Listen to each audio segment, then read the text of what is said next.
Guys, നമ്മൾ ഇന്നലത്തെ കല്യാണത്തിന്റെ ബാക്കി കല്യാണം എന്നാണ്. പക്ഷെ വർക്കിംഗ് ഡേ ആയതുകൊണ്ട് നമുക്ക് പണിക്കോണം. കല്യാണം കൂടെ നമുക്ക് ലഞ്ച് ബ്രേക്കിന്റെ 1 hour ബ്രേക്ക് ഉണ്ടല്ലോ, അതിന്റെ ധാരാളം. ഉച്ചക്ക കല്യാണത്തിന് പോകാൻ കൊണ്ട് മാത്രമായിട്ടോ ഞാൻ ഈ പൊന്തക്കാട് പോലത്തെ ഡ്രസ്സൊക്കെ ഇട്ടിട്ട് വന്നത്. അങ്ങനെ ഐശ്വര്യമായിട്ട് നമ്മൾ ക്യാബിൻ തുറന്ന് അതിന്റെ ഉള്ളിൽ കയറി. ഉച്ചയായപ്പോ അതേപോലെ പൂട്ടിയിട്ട് ഇറങ്ങി. ഞാൻ എവിടെ പോകുമ്പോൾ എന്റെ സാമ്രാജ്യത്തിന്റെ ഗീത എന്റെ കയ്യിൽ ഇതേപോലെ സേഫ് ആയിരിക്കും. ഇമ്മച്ചിനെ കൂട്ടാൻ വേണ്ടി വന്നിട്ടുണ്ടായിരുന്നു. പിന്നെ ഞങ്ങൾ നേരെ ഓഡിറ്റോറിയത്തിലെത്തി. അവിടെ ചെന്നതും കണ്ടത് ഭക്ഷണവുമായി മല്ലിടുന്ന ആദില ഫസീമിനെയാണ്. തൊട്ടപ്പുറത്തൊരു മേശ ഒഴിവായപ്പോ ഞങ്ങൾ അവിടെ പോയിരുന്നിട്ട്. അപ്പൊ നോക്കുമ്പോൾ ഞങ്ങൾ മുമ്പത്തെ കസാരയിൽ പിന്നെയും വന്നിരിക്കുന്നത്. ചോദിച്ചപ്പോ പറയാം ആദ്യം ഇരുന്നത് കുട്ടിക്ക് കൊടുക്കാൻ വേണ്ടിയിട്ടാണ്. 1 വയസ്സ് പോലെ ആവാത്ത കുട്ടിക്ക് കൊടുക്കാൻ വേണ്ടിയിട്ടാണ് ഒരു പാത്രം ബിരിയാണി ആയിട്ടിരുന്നത്. ബിരിയാണിയൊക്കെ ഒന്ന് സൈഡ് ആക്കിയിട്ട് ഞങ്ങൾ പിന്നെ അങ്ങോട്ട് സ്റ്റേജ് കയറി. ചെക്കനും പെണ്ണിനെയും കുറച്ചുകൂടി ഒന്ന് അടുത്ത് കിട്ടണമല്ലോ. വിചാരിച്ച പോലെ ആയിരുന്നോ കല്യാണം?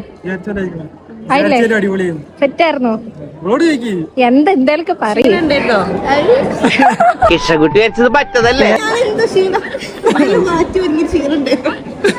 ഇന്നലത്തെ വ്ളോഗിലോ ഞാൻ നിങ്ങളെ കാണിച്ചെന്നെങ്കില്ല, പക്ഷെ ഇന്നെങ്കിലും ഞാൻ കാണിച്ചിട്ടുണ്ടേ. പിന്നെ ഞാൻ പോയി പൂട്ടിയ ക്യാബിൻ തുറന്നിട്ട് കറക്റ്റ് 5 മണി വരെ പണിയെടുത്ത് അതുകൊണ്ട് ഞാൻ ഇറങ്ങി. ഇന്നാണെങ്കിൽ എന്റെ കസിന്റെ ബർത്ത്ഡേ ആണ്. അപ്പോൾ കുറച്ച് വീഡിയോസ് ഒക്കെ എടുത്തു കൊടുക്കാൻ വേണ്ടി പോയിട്ടുണ്ടായിരുന്നു. അതൊക്കെ കഴിഞ്ഞ് അങ്ങനെ ഓളവൊക്കെ നമുക്കൊരു ലോഡഡ് ഫ്രൈസ് ഒക്കെ കിട്ടി. അതും കഴിച്ചിട്ട് ഞാൻ പേരെ പോയി. അപ്പൊക്കെ ബൈ.